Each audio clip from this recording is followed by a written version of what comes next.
Welcome to the Burgundy Gold Knuckleheads podcast. And as always, through hell and high water is my main man, Reggie. Man, Ken, I don't have nothing good, man. My mood, brother. My mood is it ain't good, man. I usually like to come in with something a little upbeat, something snazzy, just kind of get the chuckle in, Yeah. get our listeners, on the man. These guys getting ready to do something funny, say some stuff that's earth shattering, but not today, brother. Not today. No, this is as a Commanders fan, every loss hurts, right? And then Oh there's yeah. just some that not only they hurt more, but they're like almost numbing. And that's how this one was. It was ugly pretty much after from the second play of the game on was an ugly game if you're a Commanders fan. You mean like after kickoff? For No, me, it was because the kickoff. first the no the first play was a swing, kind of Samuels around, picked up about 12 or 14 yards. I'm like, okay, that was a good play. After that, it was hard. We had plays here and there, but we could never string anything along throughout the game, defensively or from a defensive perspective or an offensive perspective.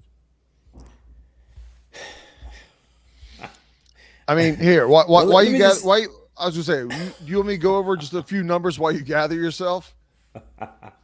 Well, let me. You know what? Go ahead, man. Go ahead. All Go right, all ahead. right, all right. Because for those that are listening in, Ken and I are doing this podcast probably within a matter of, call it 45 minutes post game. Oh, this is We fresh. want Yeah, to. this is fresh. Yeah, this is fresh. This is we both have departed from our local bar here in the Dallas area, watching the game together with some other fans and stuff. And we've both arrived at our homes and logged in to kind of get this podcast. So this is fresh. This is not having a whole lot of time to digest what we saw today. So a lot of these numbers, these feelings, the comments and things is just fresh after watching this game. All right. That being the case, we've not seen anything on Twitter. We've not heard any of the post game interviews with the No. coaching staff, Ron, or anybody that of that nature. So if you hear us say something, and you're like, no, that's not what happened or whatever, it's because we've not heard anything. So, but with that, so I can gather myself, Ken, you go right ahead, brother. Well, just a few of the numbers real quick. Obviously Washington lost 24-8. Just a few things that I noticed. I mean, some are just numbers, but Philly scored all 24 points in the second quarter. Washington scored all 8 points of theirs in the fourth quarter. Hertz threw for 340 yards and three TDs. Carson Wentz was 25 for 43. That's a astounding 58% completion percentage, for Okay. 211 yards, no touchdowns, and a fumble. Philadelphia, which I'm sure we'll get into, hit Washington with 9 sacks. And if it wasn't for those, I'm not dismissing them, but Washington on their side had 3 sacks. So normally we would say 3 sacks isn't a bad game, if we're just Agreed. Agreed. looking at numbers. Um, and those are the kind of the basic raw numbers, where we sat there. I think, as we go into it here briefly, I will raise my hand and say I was completely wrong on how this game would potentially play out. Not just from a win loss perspective, but some of the things that Washington did. Washington, we were worried about the run game from Philly, right? But we contained Hurts. We contained, what's his name, Miles, Miles um, Sanders. Miles Sanders. We contained both of those. They didn't kill us, and somehow we just struggled on defense. Defense wasn't horrible, but they're still, with those two things. I thought if we controlled the line of scrimmage for the most part and didn't let them kill us, that we would be in good shape. But anyway, before we go into it, I'll turn it over to you. I'm sure you have some feelings about what I said as well as the game and how it all played out. No, I tend to agree that I think you and I both had some concerns going into this game. And for the second week in a row, I'm saying I could not have envisioned the game going, panning out the way in which it did. I, I'm at a loss for words to, if I'm being honest, to try to explain away what we're seeing on Sunday. This is the second week in a row where we're seeing something going on with this team that just doesn't add up. To your point, I know Philly scored 24 points. What was the final score? 24-8. Okay, they scored 24 points total. And it didn't look like they dominated the game. To your point, they didn't just run all over us. I mean, to me, they had a typical NFL game. Your quarterback throw for 300 yards. He threw a couple touchdowns. If you got a decent quarterback, that's a typical NFL quarterback stat line.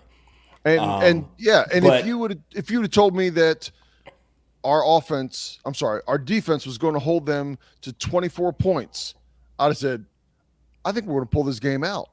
We'd had a chance to compete absolutely. in this game. The other part about this is it looked different. If you watch Philly play it all on against Minnesota, they dominated that game. Mm-hmm. They didn't dominate us from the eye test. What they did was we just seemed very inept on the field. Right. And to your point, at some point the dam is going to break. You can only hold a good team for so long. Our defense, it was 10-0 at one point. Right. Then you turn around and we give them short yardage, and they score and makes it 17-0 as opposed to 13-0. And at that point, I was like, we might be in trouble. I don't know. I've been saying for quite some time here that I'm going to wait 4 games in before I give an assessment on this team. I'm not sure I need a fourth game. I'm not sure I need a fourth game. 2 weeks in a row,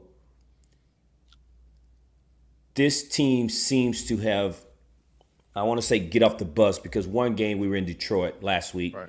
This week we were at home. I don't know if they've tuned Ron Rivera out. I don't know. Like, there's no energy. Ron Rivera is talking about the players just got to make the play. And you're right. You're right, Ron. But for the second week in a row, we look flat. We look flat just from an emotion. I mean, we're playing at home in front of our fans, and you don't even see the emotion from our players. But Philly came out, they're ready to go. They're jumping around, they're high-fiving, they're ready to go. They brought half of their fans down from Philadelphia to our stadium. And for the second week in a row, our opponent looks way more amped and excited to be on the field to play us than we looked and ready to play them. I don't know if the message has gone stale. I don't know what it is. But what I can tell you is, for this to be year 3 of Ron Rivera, but yet year 2 for Philadelphia's head coach, we look like 2 different teams. We look like 2 different teams heading in 2 different directions. And whatever is happening at the new Nova Center or whatever the hell is that they got some sponsorship on over there, something's going on over there, and I don't know what it is. But my eye tests and what I see for the second week in a row, this is going to be a long season. I predicted this team to get 10 wins. I don't see how in the hell they get 10 wins. And I'll circle back around to that. But, going back from last week to this week, I mean, this entire game looked like the first half of last week, right? And in the first half of last week, from an offensive perspective, they were blitzing Washington, and Carson was struggling. The offense was struggling, and they made some adjustment at halftime, and all of a sudden we started moving the ball. It was like 2 totally different games almost. And correct. And we both thought that lessons were learned there from a coaching staff, from a players, from adjustments. And they went right back to the first half in Detroit and decided to play an entire game like that from an offensive perspective this week. 9 sacks, and that doesn't include the pressures, right? Well, we And know Philly has a good defense, right? And we knew that they would put pressure. We knew they would get sacks. We knew they're a good defensive team. We talked about that in the pregame. right, But the one thing we talked about all off season, of all the things we discussed, we never had any concern about our offensive line, right. right? We talked thought they'd about be our solid. offensive line coach. Yeah, And, yeah, they let these guys go. They brought in some couple veterans, blah, blah, blah. We thought, hey, this is going to be a solid offensive line. They'll be fine. That's the least of our worries. right. They're almost to the point that they're our number one concern for the second week in a row. We can't protect anybody. Yeah, yeah. So I don't care And- who you have behind center. We can't protect anybody. So that's going to affect the passing game. It's going to affect the running game. And you can go all the way down with all the marks about what Carson did and didn't do, what the running backs aren't doing. If you can't protect and block people, it doesn't matter who's wearing a uniform. And I'll say that for I agree. Pat Mahomes. I mean, look in the Super Bowl 2 years ago when Tampa beat Pat Mahomes and Kansas City Chiefs. Remember, I think they're almost their starting offensive line. At least their tackles were out of the game. It makes a difference. Right. And I think the one thing we were not concerned about seems to be our number one problem, at least for the past 2 weeks.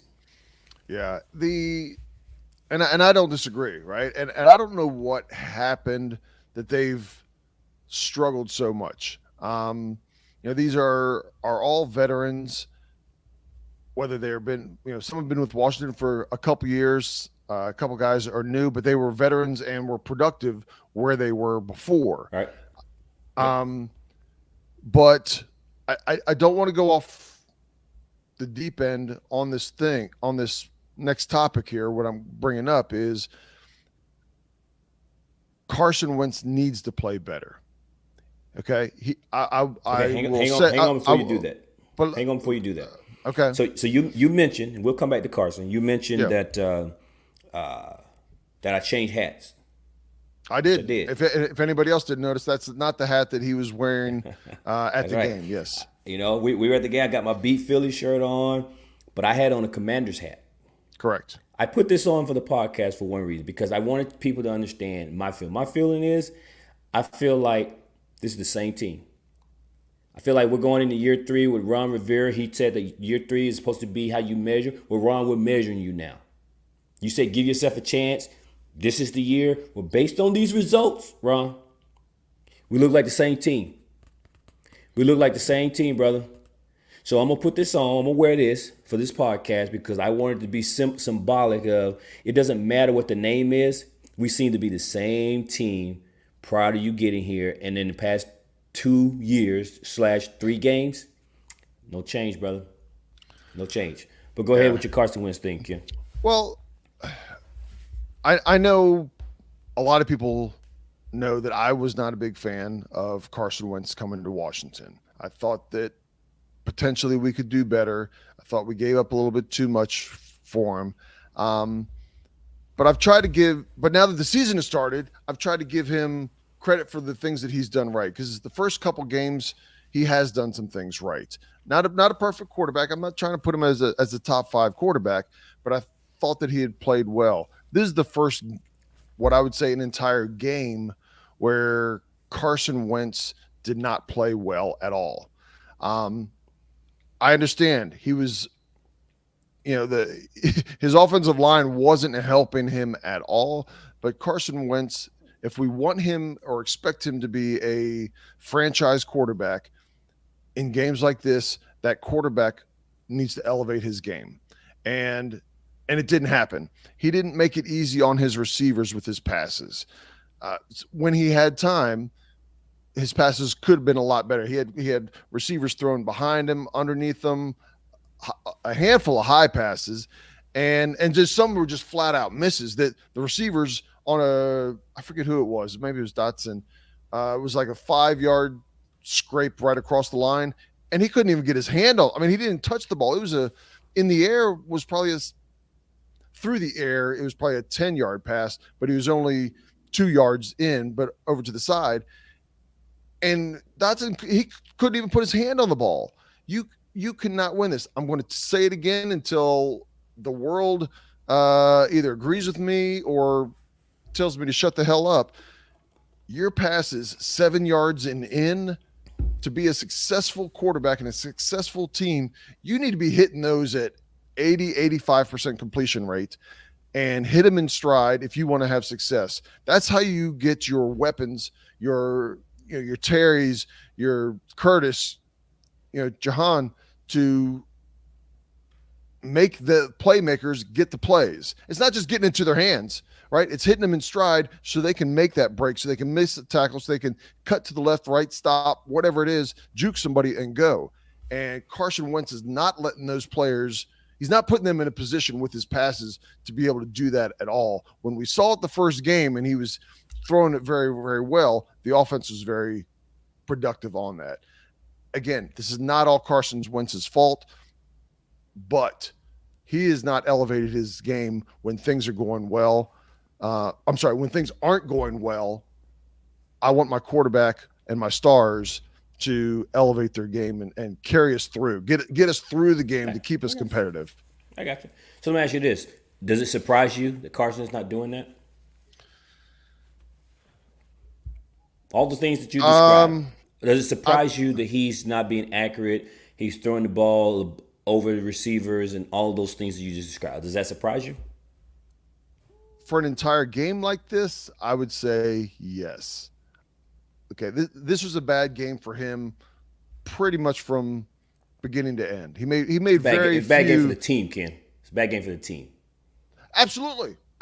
But even his passes throughout the game, there weren't a whole. I mean, not every single one was behind. He had no time, Ken. Like he had no time. I understand, but when he had time, it you know what? It was a. Every quarterback start hearing footsteps or the timing, the rhythm is thrown. It happens, right? But hold on. Let me go. I know where you're going on this, right? And so you can't have it both ways, right? If you hear the footsteps, then get rid of the ball instead of taking 9 sacks. If you hear the footsteps, he didn't take 9 sacks, Ken. There were 9 sacks. He didn't take 9 sacks, right? Just like last week in Detroit, that strip fumble that turned to Saban. Not all 9 were on the offensive line. Fair enough. The offensive line did not play well the whole game. I'm not trying to stand up for the offensive line, but there was times the fumble that he had, a couple of other things. He had an opportunity to throw the ball away. I'm not saying to hit the receiver, throw the ball away. Be there for the next play rather than taking the sack. Would Philly have still had 5 sacks, 6 sacks? Yes. But how many sacks on Carson? That you would just right off the top of your head, how many you say? At least two. Okay, there were 7 other sacks that happened today. It had nothing to do with Carson then. I understand, but what I'm saying is So again, Carson getting 2 sacks, Carson being high with his throws, Carson being inaccurate, missing receivers, all those things. Does that surprise you? Well, you're talking about somebody who was doubting Carson Wentz from the beginning, to where the knucklehead Reggies of the world was not on the same boat before the season started. So I'm gonna ask you again: Carson taking sacks, Carson hitting receivers, not hitting open receivers, being a little inaccurate, all of these things that you described. Does it surprise you to see Carson doing these things? The answer should be no, Ken. For the most part, no. Okay. You know what the difference is I bought into a little bit after I heard people dressed in burgundy and gold and changing their hats after the game tell me that this is the best lineup that he's ever played with. Better than Philly, yet the results of his accuracy are the same. That's all I'm saying. So let me make my point. The way Carson is playing should not surprise you. It doesn't surprise me.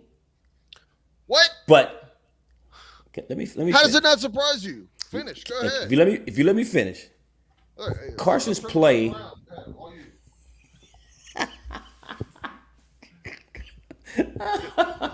Here's knucklehead catfish here. Go ahead, Reg. No. Let me finish. Let me explain what I'm getting at here, Ken, because I think you confuse my counter arguments to Carson Wentz and the critics is that I think he's a top 5 quarterback in this league, and I don't. What I'm simply saying here is you shouldn't be surprised at the play that you see from Carson Wentz because I don't. What I said was, one, even with all of his issues, his warts, and everything you just described, he's better than anything that we've had in a very long time. So you're going to have to deal with the good and deal with the bad. But even the inaccuracies, taking sacks, the fumbling, all of those things still is better than what we've had and gives us a better chance to win. What I also said is perhaps some of those things will change and look a little different regarding his completion percentages and things of that nature would get better because he's got better talent. His win-loss record, some of those things we would expect to be a little bit different results because he's playing with a better O-line, better receivers, better defense, all of the things that we all thought that by bringing Carson Wentz to our team, we had some things in place that therefore he wouldn't have to be expected to carry the team when they're down 22 points in week 2 against Detroit and then down 23 points in the first half against Philly. There should be there's enough talent. It's part of his reason. I mean, he's part of the reason that we are down 17-0, 22-0, 24-0, whatever it is. He's part of that reason. So it's not like, oh, well, now it's on Carson. I'm not saying it's all his fault, but he's part of the reason. Ken, listen. That's fine. Listen. Wait. Let me ask you this. Last week in the first half. Last week in the first half, this week in the first half, we saw Carson not having enough time to throw the ball. Agreed. That's offensive line, Ken. I agree. So for you to say that Carson is part of the reason, what is he going to do? There's no time to throw the ball. He shouldn't take the sack. We saw the game this week, today, where he's held onto the ball. If the defense is getting the pressure on you, then you have to make the adjustment, Carson. And that's where we would expect having Scott Turner on the sidelines and they're having that face-to-face communication, be like, hey, what are you seeing out there? Well, other than the old line not being able to block anybody, so then we need to change up our scheme. We need to do something where we're doing a quick step drop. We need to do something where we're doing some draws. But we need to do something different other than trying to drop back and go deep. But to simply say that because Carson had put up X number of yardage in the first half and had 5 sacks in the first half and all that, you can't put that all on the quarterback, Ken. The offensive line's not blocking anybody. I understand. And like I said, if I'm blaming, I think we offensively, from what we saw during the game, again, I can go back and look. If I'm sure we'll start seeing some tape during the week of receivers either open or not open, right downfield. Typically, when you watch, if you got time to throw to them, I don't care how open they open. I don't care how open they are. But let's just say they're not open, so he didn't have anybody to throw to, right? That's if not, then that's to Carson's defense. He's holding the ball a little bit longer because nobody's getting open, right? I'm standing up for him on that. Okay, let me say this. After 3 games, Carson Wentz doesn't make top 5 of my issues with this team. That may shock you, it may not, but I'm just going to tell you, of all the things that you're talking about, Carson Wentz doesn't make top 5 issues with me when it comes to my assessment of this team. At this point, I got a lot of other things to be worried about because Carson Wentz is not the problem right now. So to me, what I see on the same note, okay. If Taylor Heineke was behind center at quarterback this year, our record would be the same. So then that means it's the quarterback is the issue. According to you. No, what it's telling me is we both recognize the limitations and limits of Heineke, right? And supposedly Wentz was an improvement, and we went and spent $28 million a year and draft picks to get this guy, and we're no better. He hasn't made the team any better to this point from a record perspective. Does he have some throws that Heineke can't make? Absolutely. Do you think Heineke could have dipped out of a few of the sacks today and made some plays with his feet? Absolutely. So you rather have Taylor? I'm not. So you want Taylor? Three games in. There's 3 games in. There's not a difference. Okay, but that's not my question. My question is: so would you rather have Taylor on the center at this point? Flip a coin. Until you tell me. Hold on. I'm asking you. Yes or no? I'm going to switch the ticker here for everybody. From that's fine. I still need an answer. Would you rather have Taylor on the center right now? I would like to see some more of Wentz, but this is all you got. You got 3 games, Ken.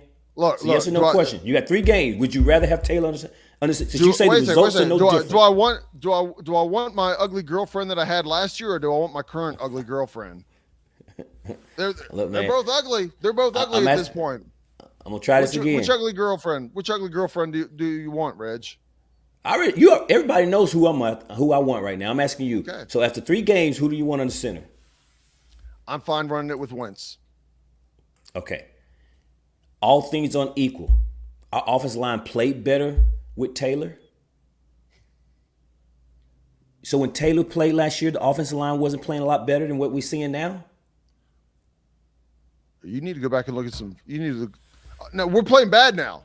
I'm talking about the whole season now, because there were some bad games for the offensive line. Because I got to remember also, we were on 5th string center. I mean, I think at one point that was at the end of the season. All right, that was at the end of the season. I'm just saying. All right. Listen. I'll let you. I'm just saying at this point. I'm just saying right now that this part of the season, I think Heineke would have been 1-3, just like Wentz is. I'm sorry, 1-2 out of 3 games. I'm not so sure. At the way the offensive line is playing and the defense is playing, I don't know. The record may have been the same, but I don't know that it would have looked the same. But I will say this again, because this isn't necessarily a Carson Wentz podcast. Carson Wentz is the least of my worries right now. So if you want to go ahead and give all the reasons why he's the major reason why this team is not playing well, you go right ahead, because you're not going to get an argument from me, because I feel like he's the least of my worries. I'm concerned about until the offensive line. I'm concerned about the coaches, the play calling. I'm concerned about the players. I don't know if we got the right players. The head coach, I don't know if they're tuning people out. They're not showing up and getting it done everywhere on the field. So when you lose games like this, absolutely, everything and everybody comes into question. And it ain't just been one game, though. It ain't just been one game. Right. That's what I'm saying. We like I said, after the game against the Lions, we thought, okay, they figured it out in the second half, and they'll be ready, because we talked about every single team is going to do the same thing. Until the offensive line gets better, Heineke and Wentz will both might be different problems, but they're both going to have problems with this offense, and the offense overall is going to have problems. This team should never see Taylor Heineke on the center again. I'm just going to say that. And that's fine. But with everything that we're seeing, I've always been like, let's give these guys the benefit of the doubt until I see it. Year 3, here we go. At this point, you have to question the Tim Settle, the Matt Ioannidis. You have to question the Andre Carter, Eric Flowers. I would say Andre Carter. I agree. Absolutely. Landon Collins. You have to question Bostic, Mayo, Holcomb, Jamin Davis. You have to question all of the decisions this team has made. Norwell, Trey Turner. I mean, you let go people and brought in people. Everyone teases us about bringing all the former players that have played for Ron Rivera. Look, man, Ron Rivera's not won a Super Bowl, right? He went to one. He had a franchise quarterback. Outside of that, we talked about it. His career has always been very mediocre. And with the career being mediocre, and then they're bringing in all these players that played for him that made his team very mediocre, and now it's showing up in Washington. Like, we have to question this now. I was all about, hey, let them make what they're doing. Since year one when he started bringing everybody. I know, but some of us was preaching, hey, well, let's just see what's going to happen, because you're making all of the calls, you're making all the decisions. So until you put it all together and show us that we need to let you do what you need to do because year 3 is the year. Okay, here we are. We're in year 3. So now I should be able to question how this is all panned out. And right now, the way it's panned out, either you got the wrong players, you got the wrong coaches, the message has gone stale, you're being tuned out, you done lost a team, you got the wrong coordinator. Something is not right. Because you brought in the players, so then maybe we should be questioning you as a personnel guy, Ron. You brought in your guys to help you as a GM, then maybe you got the wrong two Martys in here. There's a lot of darts to be thrown at potential problems here right now, right? There's not a shortage of darts. Right. But my point of bringing that up, though, is simple, because Ron has always tried to tell the media and the fans is this is a 5-year plan and to be patient. We should start seeing results by year 3. Right. Okay, we're in year 3. So now where are the results? The results have come back. It's not good. It's not looking good. That doesn't mean they can't turn it around. But the schedule was set up, Ken. And I understand Jacksonville has gotten better, Detroit has gotten better, but the schedule was set up for us to show improvement. Even if it was fool's gold, because it was Jacksonville and Detroit. But we barely beat Jacksonville, and we got our butts whipped by Detroit. And then so we get our first division game, and then again the offense looks like it's very inept. So what is it? Is it the players? Is it the coaches? Because Ron said, if you do what we ask you to do and it doesn't work, it's on us. But if you don't do what we ask you to do, then it's on you. So what is happening? Somebody's not doing it right. So the past couple weeks, they called out a couple players. So now I need to start asking you about the coaches. Because something is not clicking. Ken, we've agreed there's too much talent on this team. We got better talent than Detroit. But something's not clicking. I'm going to tell you right now. Something's not clicking. You mentioned it in passing towards the beginning of this podcast that I was in the minority of Washington fans, right? Not nationwide, but I was in the minority of Washington fans when I made the prediction of us being 8-9 for the season. Okay. And you and other people just about fell out of your chairs, right? Most people, most Washington fans were double digit, right? They were 10. I'd say 10 was probably the most common prediction. Heard a couple of 11s out there. And while I understand the optimism, we haven't done it. We haven't had anybody who's done it on another team and came over here, right? We got moving parts, whether it's Wentz, whether it's whatever free agent players that we have. It's not like we had the superstar over here, defensive lineman, linebacker, quarterback that was successful somewhere else and went here and go, man, he's going to continue to be successful here. We haven't had it. That's why I keep on preaching #prove it. And the bar should have been, I'm not going to say low, it should have been moderate at best, and let everybody exceed. Because you don't think Washington players heard all the 10, 11, man, this offense is going to be crazy, just like last year. This defense is going to be dominating. This year, the offense is going to be dominating. And you know what? It's a big, fat turd that gets dropped on the Washington fans. You get no argument from me, man. Mic drop. You get no argument from me. I don't like the fact that you're feeling real good about this. I told you so. It's still I early. want to be wrong. I want to be wrong. And, I don't and know it that is you still wanna early. be, And it Ken. is still early. And it is still early. It is still early, but right now you feeling like I told you so. I don't like that. Just to let you know. As my boy, I don't like that. It's I told you so, because everybody, just like we see other cities, including the one we live in, where people always they look through burgundy and gold glasses all the time. And I root. Yeah. Hey, when the game comes on, boom, my burgundy glasses are on. But when the game is over and I'm evaluating and looking at my team and my coaching staff and the decisions and the moves that they make, whether they went and did too much, too little, whatever it is, I got to be realistic with it. Me too, Ken. But what baffles me about this team is, and I'm gonna say it again, it's not the quarterback that's bothering me. There's all of a sudden it seems like we got what I'm gonna say. There's a lot of problems right now. This is my opinion only. Finally, we get what I'm gonna consider stability at the quarterback position. Even with his warts, I feel like he's a stable presence at the quarterback position. And now all of a sudden, where we were supposed to be pretty steady, it's starting to fall apart. And it's like we can never put a complete team, a complete game together. It's like, okay, we finally get a guy that should be able to put us over the edge, Carson. And now all of a sudden we can't fucking block anybody. Now all of a sudden we can't run the ball. All of a sudden Antonio Gibson, who averaged 5 yards a game, can't get past the line of scrimmage. The defense can't tackle anybody. Cam Curl coming in with it, like, what are we doing?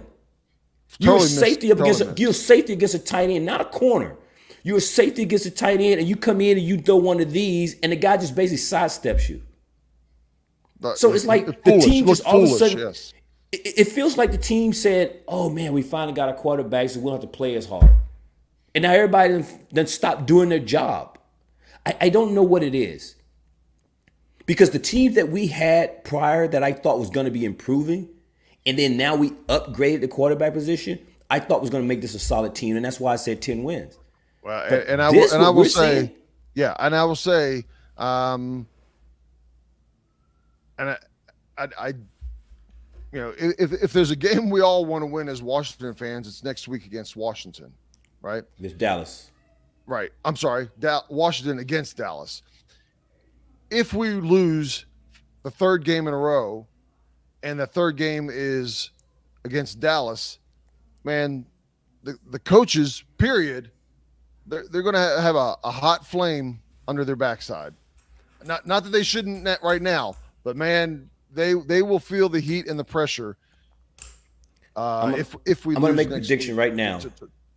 As I said earlier, that you and I haven't been on any platforms right now to see what press conference, Correct. post-game press conference is.